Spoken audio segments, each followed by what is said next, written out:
અમારી માંગ એ જ છે કે 304A ઉમેરવામાં આવી છે.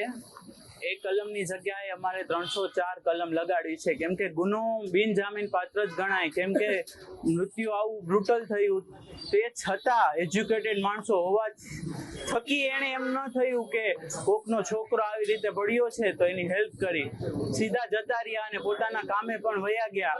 એને એમ પણ ન થયું કે પાછા વળીને જોઈએ શું થયું છે શું નથી થયું, જાનહાનિ થઈ છે કે નથી થઈ. એ બાબતે અમારી માંગ ઈ જ છે કે એને સજા મળે. જે રીતે આપણે પૂછીએ તો ટાળી દેવામાં આવે છે વાતને, જવાબ નથી આપતા સરખી રીતે. અને આપણે જે કલમ ઉમેરાવી છે એની માટે આપણે બધી અરજી કરેલી છે, પણ તે છતાં કઈ જવાબ આપતો નથી. કારણ મને એવું લાગે છે કે સામેવાળા જે લોકો છે એ પૈસા ટકે સદ્ધર છે, એટલે અમે થોડાક નબળા પડી છે. એ રીતે મિડલ ક્લાસ ફેમિલીમાંથી બિલોંગ કરી છે. મારું નામ મુન્નાભાઈ ત્રિવેદી છે. ગોંડલ તાલુકાનું વાસાવડ ગામ મારું ગામ છે.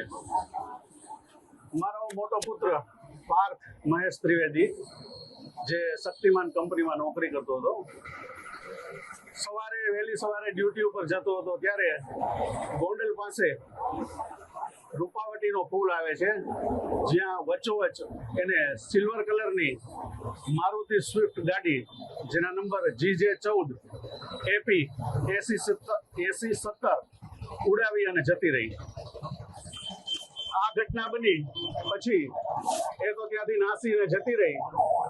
અમને ત્યાંથી મીડિયાવાળાનો જ ફોન આવ્યો અમારા સરપંચ ઉપર, અને અમને આ બાબતની જાણ કરી, અને અમે સીધા સિવિલ હોસ્પિટલે ગયેલા. એ લેડીઝ છે એ ગાડી ભટકાડી અને જતી રહી હતી, ત્યાં ઊભી નહોતી રહી. આગળના CCTV જોતા દેવગામ પાસે છેલ્લે કેપ્ચર થઈ હતી, અને ત્યાંથી એ ચિત્તલ ગઈ.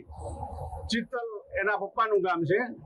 એના પપ્પાનું નામ છે બાબુભાઈ ગોહિલ, અને બેનનું નામ છે રિંકલબેન બાબુભાઈ ગોહિલ, કે જે પોતે એક PhD થઈ ગયેલી છે. અને આ ગાડી એમના બનેવીની હતી, જે પોલીસ ખાતાએ તપાસ કરતા ખબર પડી. પછી અમને બોલાવી, બીજે દિવસે ત્યાં ફરિયાદ લેવામાં આવી.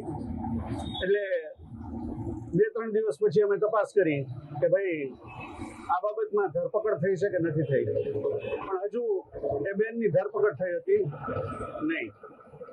એટલે અમારા મિત્રો અમુક છે એને પૂછ્યું અમે કે ભાઈ આમાં હજી ધરપકડ થઈ નથી.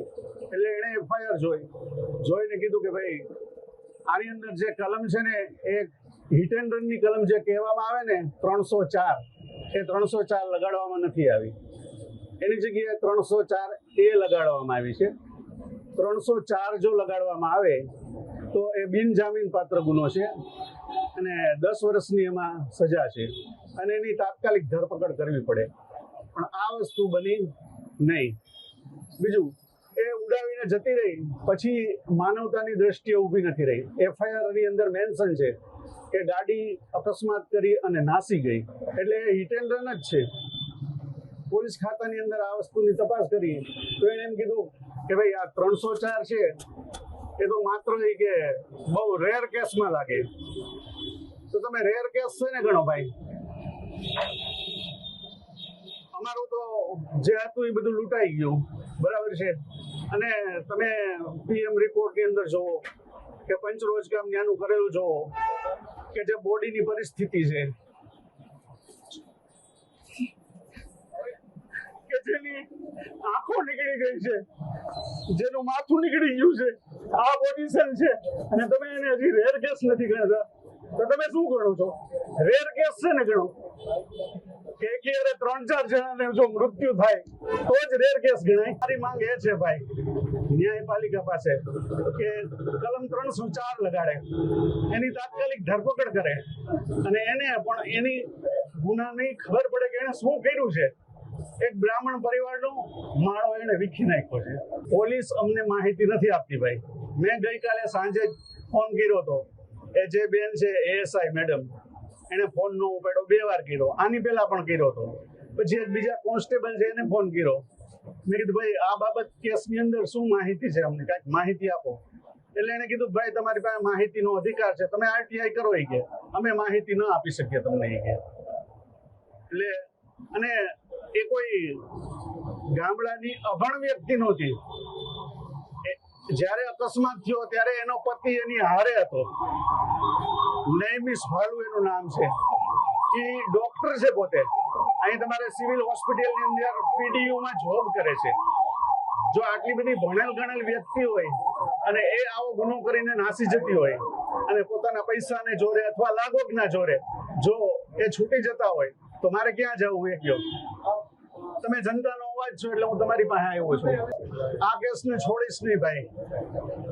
મેં આ બાબત 304 માટે થઈને તાલુકા પોલીસ સ્ટેશનની અંદર અરજી આપી છે, એસપી કચેરીએ અરજી આપી છે અને ગૃહ વિભાગની અંદર પણ અરજી આપી છે. બધી જગ્યાએ મેં આ અરજી આપી છે અને ગોંડલ સેશન કોર્ટના જજ સાહેબ છે એને પણ મેં આ અરજી આપેલી છે, પણ હજી સુધીમાં ક્યાંયથી રિસ્પોન્સ આવ્યો નથી. એટલે આગામી દિવસ 29/6/2024 દિવસે વહેલી સવારે મેં નોંધ બનાવું. અને ગોંડલની અંદર જ રહીએ છે, રાધાકૃષ્ણનગરની અંદર રહીએ છીએ.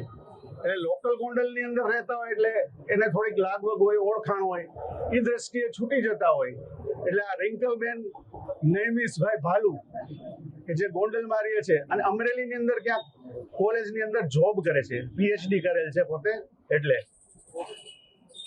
ચોક્કસ ભાઈ આગામી દિવસોની અંદર અમારા વકીલ જે કહેશે એ પ્રમાણે અમે કરશું અને આ કેસને અમે અંતિમ શ્વાસ લગી લેશું ભાઈ. કારણ કે અમારું રતન ખોવાઈ ગયું છે. એટલે અમે મૂકશું તો નહીં, અમે એને કાયદાકીય રીતે ગમે રીતના સજા અપાવશું.